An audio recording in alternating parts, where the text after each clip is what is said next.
അതായത് ഒന്നാമത് നമ്മൾ ഈ സ്വപ്നം കാണാത്ത ആളുകൾ ഉണ്ടോ വെച്ചാൽ ഉണ്ടാവാം. പലപ്പോഴും ബ്രെയിനിൽ ചില ഡാമേജ് വരികയാണെങ്കിൽ, പ്രത്യേകിച്ച് നമ്മുടെ ഒരു പരേറ്റൽ ലോബ്, പരേറ്റോ ടെമ്പറോ ഓക്സിപിറ്റൽ, അതായത് ഈ ഭാഗത്ത് ഡാമേജ് വന്നാൽ സ്വപ്നം ചിലപ്പോൾ ഉണ്ടാവണമെന്നില്ല. അപ്പോൾ സ്വപ്നം അല്ലെങ്കിൽ ഉള്ള സ്വപ്നം അതോടെ ചിലപ്പോൾ നിന്ന് പോവാം. ഓക്കെ, അപ്പോൾ അങ്ങനെ ബ്രെയിൻ ഡാമേജ് വന്നാലും ചിലപ്പോൾ സ്വപ്നങ്ങൾ ഇല്ലാതാവാം. നമ്മൾ പറയാം ഒരു ബ്രെയിനിൻ്റെ ഓരോ പാർട്ടിനും ഓരോ ഫങ്ഷനാണ്. നമ്മുടെ ഇവിടെ ആകുമ്പോൾ മോട്ടോർ ഫങ്ഷൻ, കൈ ഇളക്കുന്നതാണെങ്കിൽ, ഇവിടെ ആണെങ്കിൽ കാഴ്ചയുടെ ഫങ്ഷനാണ്, വേറെ ഇവിടെയാണ് നമ്മുടെ memory, vision, hearing, taste, smell, ഓരോ ബാലൻസ്, ഓരോ പാർട്ടിനും ഓരോ ഫങ്ഷൻ. ഇനി രണ്ടാമത്തെ പറയുകയാണെങ്കിൽ നമ്മൾ ഈ കേൾവില്ലാത്തവർ, കാഴ്ചയില്ലാത്തവർ, അപ്പോൾ അവർ കണ്ടിട്ടില്ല എന്നേ ഉള്ളൂ, പക്ഷെ അവർ പലതും കേൾക്കുന്നുണ്ട്. അവർക്ക് അതിൻ്റെ സ്മെല്ലുണ്ട്, ടേസ്റ്റ് ഉണ്ട്, സ്പർശനമുണ്ട്. അപ്പോൾ അവരുടെ സ്വപ്നം അതിലൂടെ ആയിരിക്കും, വിഷ്വൽ ഇമേജറി ആവില്ല. അവർ പലതരം ഈ ശബ്ദമുഖരിതമായുള്ള സ്വപ്നമായിരിക്കും. ശബ്ദം കൊണ്ട് കേൾക്കാത്ത ആൾക്കാരോ, ഡഫ് ആയിട്ടുള്ള, ബ്ലൈൻഡ് ആയിട്ടുള്ള, രണ്ടും അവർക്ക് സെൻസറി ആയിരിക്കും. സെൻസേഷൻ റിലേറ്റഡോ, സ്മെല്ല് റിലേറ്റഡോ, ടേസ്റ്റ് റിലേറ്റഡോ ആയിട്ടുള്ളതായിരിക്കും.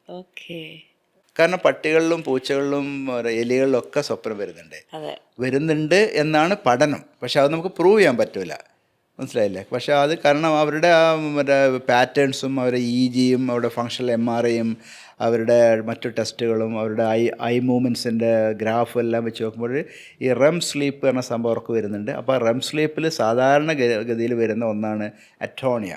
നമ്മൾ ബോഡി എല്ലാം സ്റ്റിൽ ഫ്ലാസിഡ് ആയിരിക്കും.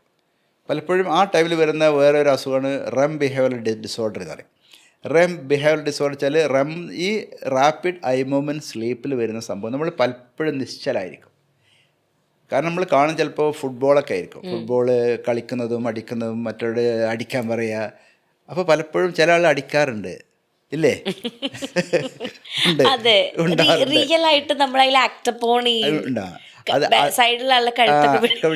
അതിൻ്റെ പേരാണ് REM ബിഹേവിയറൽ ഡിസോർഡർ, RBD എന്ന് പറയും. അത് പലപ്പോഴും എനിക്ക് ധാരാളം പേഷ്യൻസ് കാണാറുണ്ട്.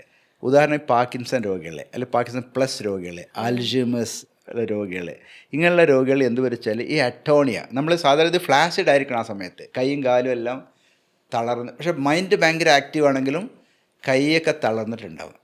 അതായത് നമ്മളൊരു EMG നീഡിൽ വെച്ച് നോക്കുമ്പോൾ അത് സൈലൻ്റ് ആയിരിക്കും.